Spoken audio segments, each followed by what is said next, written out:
Hello and welcome to Stretch this morning. I'm Phil. I'm also Phil. It's a great day to be a Phil. So I am just a normal Phil. He is the hubby Phil. So we're good today. But I got this for my honeymoon, just to remind me who I am. who you were, so you know which one you I were. am hubby.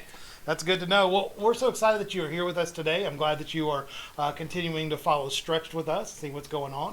Want to encourage you guys to keep throwing out your questions to us, things that you'd like us to address and deal with, and we will deal with all of them, everyone, except for all those that we don't want to deal with. So, You know, I would say that nothing is off limits.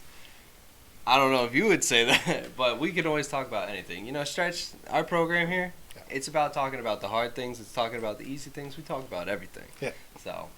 Yeah, so we look forward to hearing from you and hearing what's going on with you guys. I'm so excited today to be reaching out to you. And so had a conversation this week with some different people about some different things, but this kind of common theme kept coming up. And one of the ways it came up was Paul is talking to a group of people about meat sacrificed to idols. And in a weird way, Paul's kind of like, I'm pretty chill with whatever's going on out there. But there's some people that are in the church that have a little more rules and regulations of what's going on and what they do.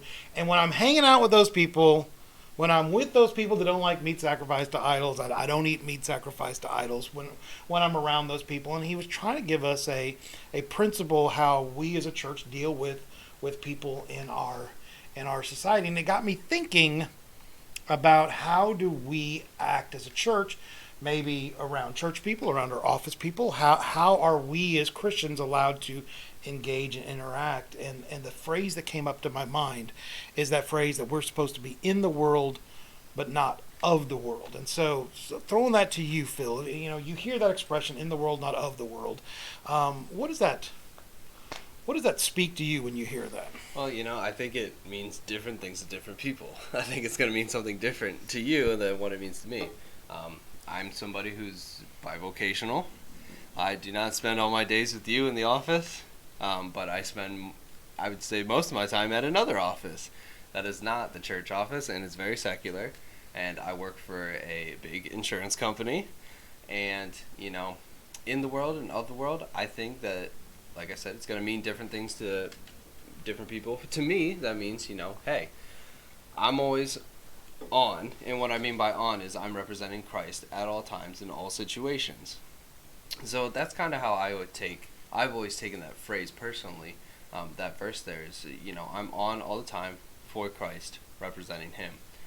And so, in the world, not of it, well, most of the time I would say I'm in the world. And I think what Christians mean by that is, hey, I'm not at church. Or, I'm not hanging out with the people that I go to church with. Right. Engaging in culture, in the world, not of the world. I think you're always in the world. And so, it comes down to how am I acting and representing Christ in a society that does not value the same things that I value. Sure. Or does not practice the same things I practice when I'm hanging out with people that go to my church. Yeah. That's kind of how I've always taken that. Does that make sense? Yeah, that makes sense. It makes sense. So, Facebook people, it's the question that we have for you, and I had some people come up to me as like, I can't do Facebook. I'm watching the YouTube. You can post in the YouTube comments below. So when we say Facebook question of the day, you can do YouTube comments of the day. Just post in the comments right below. When we've got a producer, sometimes we have a producer that can check those. When we're on air, we're not up here on our technology. That's rude. So we don't always answer it right away, but we will answer it as soon as the show gets off the air. But you can answer that question yourself. When you hear that phrase, be in the world but not of the world, what does it mean to you? And I'd love to hear your interpretation of that, maybe even your stories or example that you might give of how you are a person that's living in the world, not of the world. And I think it fits with our stretch theme. We talked before, stretch, kind of like a string on a guitar. You have to have two poles. One is our integrity and our commitment to biblical authority, our commitment to the Lordship of Jesus Christ, and on the other side, our ability to have an impactful and meaningful relationship and contact and witness to people in the world. And we can, if we get either one of those poles out of whack, if we are so so dogmatic about everything in our life, as far as our religious principles go, we can alienate ourselves from the world. We could make it seem rude because, oh, I can't believe you're having a drink or having a smoke, or I can't believe you went and saw that movie, or you mentioned watched Game of Thrones or something, and so you're just constantly trolling all those people on Facebook. Well, okay, yeah, you held up your integrity on your spiritual values line, but now all those people have unliked you, or you may not know it, but they have clicked the don't share your thread anymore. So now all your positive Christian threads are no longer getting to those people because they don't want to engage with you in the social world. So we have to be able to keep our spiritual integrity while being able to maintain some sort of social decorum. Yeah, and this is definitely this conversation of in the world but not of the world. This is exactly what Stretched is all about right here. And it's I think that there's you have, people who aren't Christians, and then you have people who are Christians, and you have people who believe different things within Christianity. So I always kind of see it as like different subsections too. It's like, okay, what does in the world, of the world, in the world but not of it mean to like this group of Christians? Right. What does it mean to this group of Christians? What does it mean to somebody who does not believe in Jesus Christ at all? Right. It's always fascinated me, going to a Bible college. You could probably speak to this as well. Going to a Bible college, you definitely get different answers to what does it mean to be in the world but not of it. Yeah. And we're all Christians, and we all believe the same basic truths of Christianity and Jesus. And then, like you said, I think my example was Game of Thrones. Yeah. I know Christians that watch Game of Thrones. I know pastors that are posting about it. I'm like, you're a pastor, right? How can you afford HBO? That's but HBO. Game of Thrones was a popular show on HBO, and HBO is a very popular channel. And there would be some Christians that would say, man, I would never even give my money to HBO, yet alone watch a specific show, Game of Thrones, that's so popular. That was funny because that when I was in college, that was actually one of the prime examples of in the world but not of it. What does that mean to you? Well, do you watch Game of Thrones? Answer that question first. That was not a question when I went to school, because that was so long ago. It was, can you believe Murphy Brown's having a baby? But that's a whole different I don't story. know who that is. I know you don't know who that is. But yeah, I mean, it's so fascinating to me that even as Christians, that in the world but not of it, it's different to each individual or church or group. Right. Yeah. And we make these hard, fast rules. And we say, this is acceptable and this isn't. And so like the example of Paul that we were talking about, I mean, he is ministering in these secular, these Gentile countries that are completely dominated by these polytheistic. I mean, you go and watch the movie Hercules and stuff like that. There was a day when that was the religion of the land. That was, everybody believed it. Those temples were not fallen down things you went and visited in Greece. They were actual structures that people continually worshipped at. And one of the ways we kind of have a false understanding of how sacrificed meat works. In these altars, you would bring up your sacrifices, and a portion would be completely burnt on the fire, but the other portion would be given to the priests, the druids, whoever, the holy people that were working at those temples, and that's what they ate off of. Mm-hmm. And any that they had left over, they would then sell, and they could make money, and that's how they would do other stuff they were doing. And you can imagine that, if you go down the street to whatever the Greek equivalent of Walmart is, and like, oh man, meat is, $4 a pound. The priest would then say, well, we'll sell our meat for $3 a pound, so people will come and buy our meat, and we'll make that money. And since they didn't pay anything for it, it's a $3 profit per pound for every thing of meat they were getting. And so Paul's just like, well, $4, $3, $4, $3. If I buy the $3 meat, I've got $1 left over to give to Jesus. You know what I'm saying? And so Paul would spend the cheaper amount of money at the market with the meat sacrificed to the idols, rather than going to the butcher and go buy the at market price meat. And he had no problem with that. He's like, it's meat. If you check its DNA, if you put it on the grill, if you put some A1 sauce on it, it's meat. It all tastes the same. He didn't care, because he knew that that spiritual part of it, they were false gods. They weren't real gods. They actually were just made out of stone or gold or whatever. And so they had no power over that meat. So he had no problem buying it. But there were other people that were like, oh, if you buy that meat, that money you give for that meat goes to the person that's the priest, and that priest is worshiping that idol, and that idol is, and draw that slippery slope, and they say, we won't eat at it. And so when Paul was with those people, he's like, okay, I see your objections to it. We'll buy the more expensive meat. And he'd buy the more expensive meat when he was with those people. But not with everyone. He didn't have a moral objection to eating meat sacrificed to idol. He just knew for the peace of the church, he would go with the person that was the strictest, that had the hardest time when he was with those people, and at other times he would live by his conscience. Mm-hmm. And so you look at our world today and you're like, well, where do we draw those lines? When do we draw a line where we've gone beyond just what's reasonable to what is immoral, to what is unethical? When do we draw those lines, and how do we do that? And that's, I think, a huge question today, because I think the church is being asked in many ways to be very compromising on our values. Where do we compromise because it's just a matter of meat, and where is it a matter of true true biblical principles? Well, I've always been an advocate of, for me personally, I don't think I've really ever taught this or fully fleshed this out, to be honest. But I think you need to take time to establish lines. What is the line? Or at least think about it. Like, right. Does the line flex? It's funny because I think you mentioned this in the first sermon that you ever gave at Centerpoint of, the line of... Oh, yeah. That line illustration. Thou shalt not line, yeah. Yeah, and when you were talking about the Ten Commandments of, how much are you compromising in your Christian walk. But I think that you can use that illustration kind of in this situation of what is the line?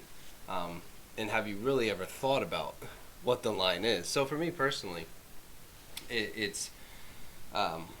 I think it's unique to every situation, and you go, hey, I know what the Bible says. This is what the Bible says. This is what I believe. These are my convictions. I can't compromise on that. That is of the world. I'm always in the world, but if I compromise on this, now I'm fully in the world, and I'm not living to the standards that Jesus Christ has, laid out for me. And so I think, you need to think about these hard things, and where the line is.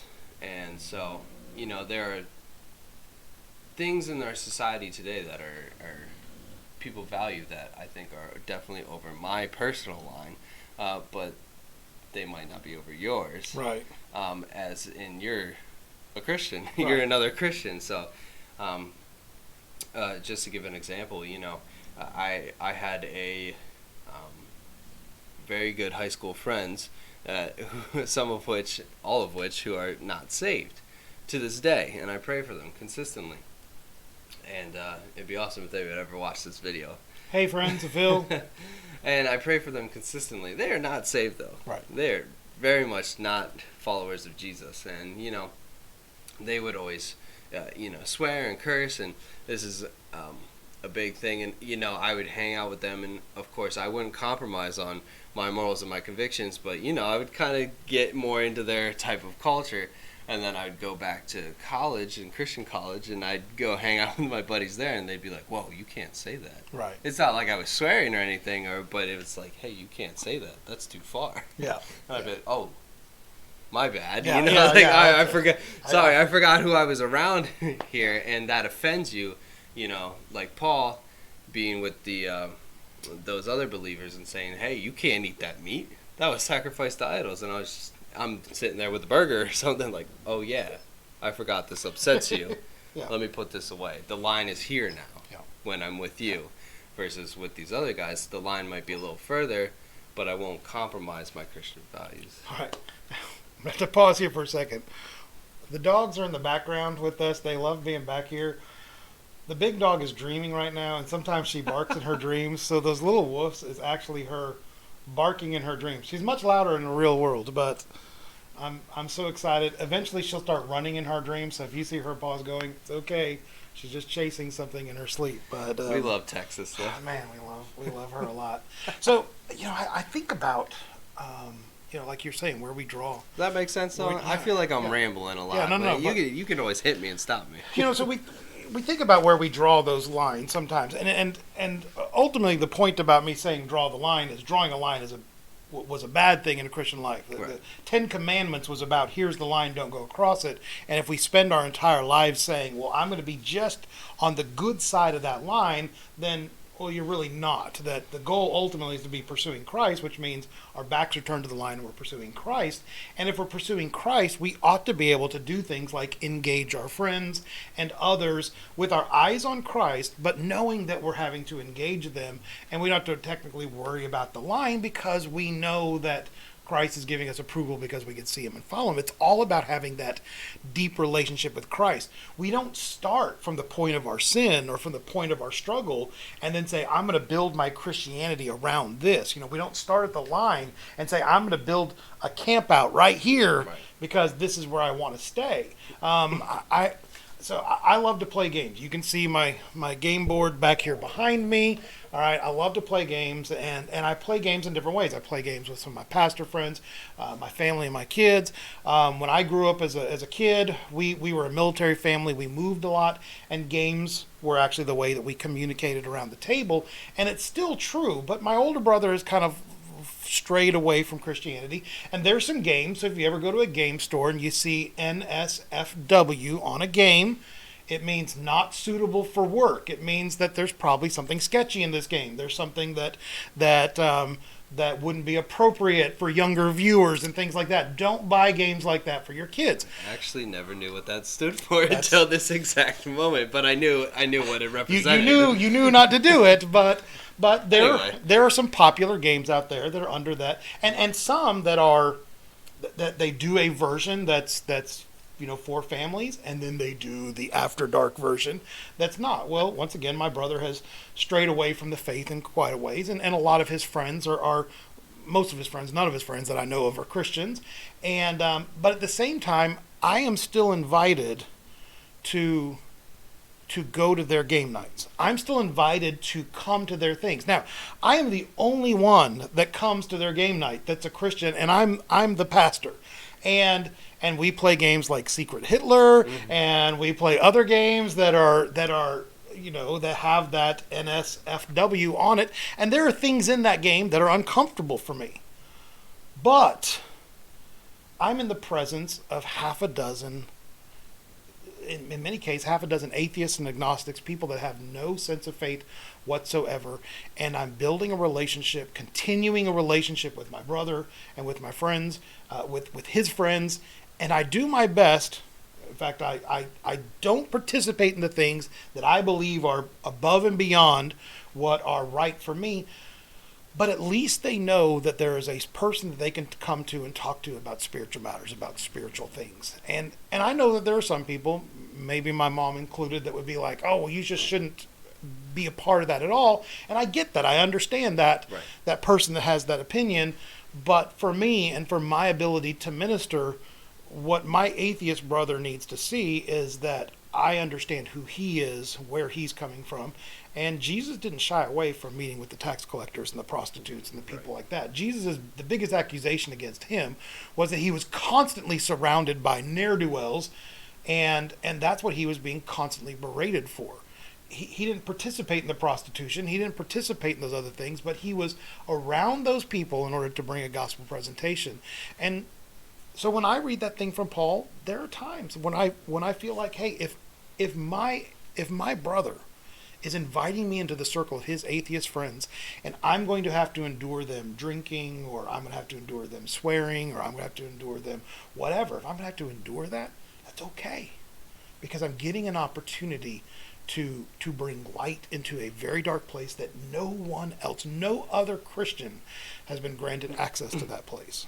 Yeah, and exactly what you said there. It's personal for me, in that, like I said, my friends that I grew up in high school with and are still very good friends to this day, is that they're not believers. And yes, I want to be around them. I want to love on them, and I want to represent Christ to them. But they don't do the thing. They cross my line of, if I'm truly pursuing Jesus and facing Jesus, they do things that are bad. But I'm there witnessing to them, and that's been a controversial thing. I've had people come up to me and say, hey, you shouldn't even you should ditch them. Yeah. And I'm like, I understand where you're coming from, I truly do, but I'm not participating. Well, they would say, you're participating by being there, you're guilty by association. And I go, you know what, I understand your concern, but I love these people, and I want to hang out with them, and I want to represent Christ to them in their context. And so I deeply relate to what you just said there. Yeah. I think about how many ways as Christians we intentionally try to separate ourselves from the lost world. We had a pastor that I was at his church for a while, a big church, had thousands of people, and they had like a minister of recreation. Now, some of these big churches will have, I know, up in New England, you're like a minister of what? A minister Full-time of guy what? who's in charge of activities and recreation and stuff like that. And the church ran a softball league, and so different Sunday school classes of people, they ran a softball He league. gets paid to run a softball league? Not just a softball league. I mean, the basketball league too, and the old ladies that come up there and have to do their stretching thing with the little half-pound barbells. But all that stuff, it's a different place, all right? I know they should send more ministers up here and just do the recreation themselves, but it's a different world. I'm not judging, all right? That's meat sacrificed to idols in the opposite direction. Yep. So this church had their own softball league, and other churches would participate and stuff. And one day the pastor's looking through the church's byline and budget and says, we have formed this softball league so that we and other churches can get together and do this, and we will tell our people, hey, invite somebody to come and be a part of our team that's not a Christian. And so we'll have a dozen people from the church, and then one guy that's like the one guy that's not a Christian as part of this softball league. He's like, our city runs softball leagues all over the city, and they're all completely populated with lost people. Mm-hmm. Like, why aren't we telling our people, go join the city's league and be a part of the city's team, and look how many lost people you're going to reach, and look how much money we're going to be able to put into other ministry opportunities. And they shut down their entire recreational program for the church and told everybody, go do this in town. Go do this with other people. And now you have 2 or 3 Christians from the same church that are on a team with 10 people that don't know Jesus and are looking for help and struggling in their marriages, or already divorced and wondering how to work with their kids. And you've got people spread out all across the city. As Christians, so many times we try to insulate ourselves. We only want to do activities that are going to be holy activities. They're going to be whitewashed activities, Christian book clubs and Christian activities that we're doing. And we sometimes miss out on the opportunity of doing things in the broader world for, that our towns are doing that maybe aren't Christian, maybe are things that, that we've got to, you're doing the book club in town, and several years ago they're going to throw down 50 Shades of Grey, and you're like, I'm not going to read this book, but that doesn't mean you can't do the next book and the next one. Where is it so valuable for us as Christians to continue to separate ourselves from the world, in a sense, with that quote, in but not of, where we've actually taken out the word in? Where people are like, well, we're no longer in the world. We're just going to be of the kingdom of God, but we're not going to be in the world anymore. Are we as Christians supposed to be separating ourselves from the world? No, I don't really think that's biblical. And, I think Jesus is the prime example of that, in that he was very much in the world. And he was with the tax collectors, the prostitutes. He was with the disenfranchised, and he was changing the culture from within. Yeah. He was, associating with them and talking to those outcasts of the current society than that day. And he's changing the culture from within. And so I don't think it's biblical when you think about even in like American history, like the Puritans, and they're trying to draw out of the world and out of the culture and out of. But I think no, we need to do the exact opposite. We need to be going into the culture. We need to be taking the hope of the gospel to a lost world and permeating the culture and changing it from within in a way that's loving and caring and meeting people where they're at. Yeah, there's a great book I recommend to people. I know you'll love the guy. It's J.I. Packer. Love me some Pac-Man. I know you love some J.I. Packer. He wrote a book called Love God with All Your Mind. And it was classic. Very much the idea of if we want to have influence in the world we're in today, if we want to have discussions about abortion, about other things in our medical, about socialized medicine or things like that, we have to have not politicians, not preachers, not just some guy off the street that's going to be arguing our points for us. We need to have Christians that are medical doctors that are doing those things. That it is valuable for us as Christians to be experts in the world. In fact, if we want to be respected and having expert opinions, as Christians, there need to be people that have pursued being experts in whatever field that they're in. And so it's a great book for high school kids to really be able to catch that idea that it's okay for me to engage with culture. It's okay for me to want to be an expert in culture. Even to the point of somebody that wants to be the best movie actor in Hollywood.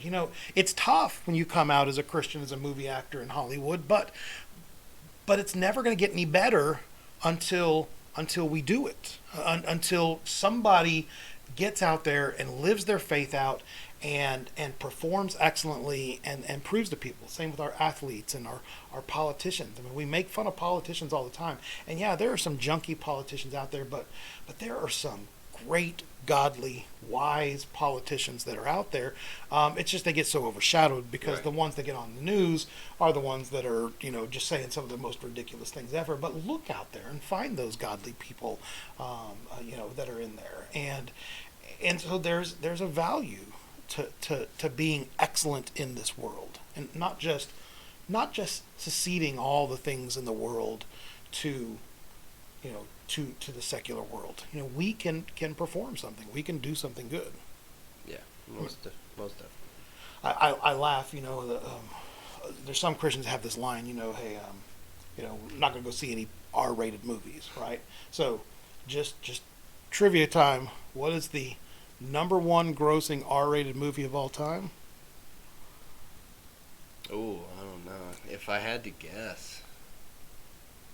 My producer's looking at me. Do you know what it is? R-rated movie. Number one R-rated movie of all time. I feel like it's something I'm not gonna expect, but it's gonna be something with like violence or something. It's The Passion of the Christ. I was just gonna say, the Passion of the Christ is the number one R-rated movie of all time. You'll know that Deadpool in their marketing campaign was pushing the idea that R-rated superhero movies work because Deadpool was the most profitable movie ever that was rated R, quote, except for Jesus, as what they would use in their marketing campaign. And so it was part of their marketing campaign, the fact that Jesus made the number one R-rated movie of all time. We draw these lines and sometimes we forget, well, the life of Christ was, and especially that particular week, was particularly violent and bloody and messed up in so many different ways. But the point is at that moment, at that time, that was a Christian movie. That was a movie that was made to glorify Christ in a secular world with actors and people that were working in an environment that was hostile to Christianity. The reality is, when Christians get in there and get behind something and support it, we can change the direction of where Hollywood goes. It really moves and inspires people. When you think of things like, godly people like C.S. Lewis, and when his first, when they first produced his first Lion, Witch, and the Wardrobe that came out, and it did so much better than people imagined, Hollywood didn't understand, because they didn't understand how Christians can influence the needle of what goes on. We have to support things they're godly, good things that are out there. But at the same time, we're still in this world, and so we have to be able to intelligently engage in this world, no matter what's going on. Yeah. So we're definitely going to have to talk about, because I think that's a different topic altogether, is, how do we gauge the engage part? Yeah. So there's we talked about the tension today, but how do we practically engage? Sounds good. Yeah, we'll definitely get that on our list. Want to encourage you, if you are watching this in any way whatsoever, like it, hate it, let us know in the comment section down below. That helps us to be able to give you a better product of what you're doing. Make sure you subscribe below. Now, some of my people that don't do tech stuff all the time were having a hard time, so they wouldn't let me subscribe because, well, it's because you need to log in. So you're going to have to create an account on YouTube. There's nothing big about it. It's just whatever your email address is. You're just going to type that in, and it lets them know that you're a unique user. You're not some computer from Russia that's trying to hack the system. So you're just going to log in, and you can subscribe, and then there's a little bell next to it. If you click that bell and click all, then anytime we have a new video that's coming up, it's going to pop up for you. You're going to see it. It's going to let you know. For some of you that play a million different games on your phone and they just keep alerting, so you've turned off all notifications, you're not going to get our notification either because you blocked everybody, all right?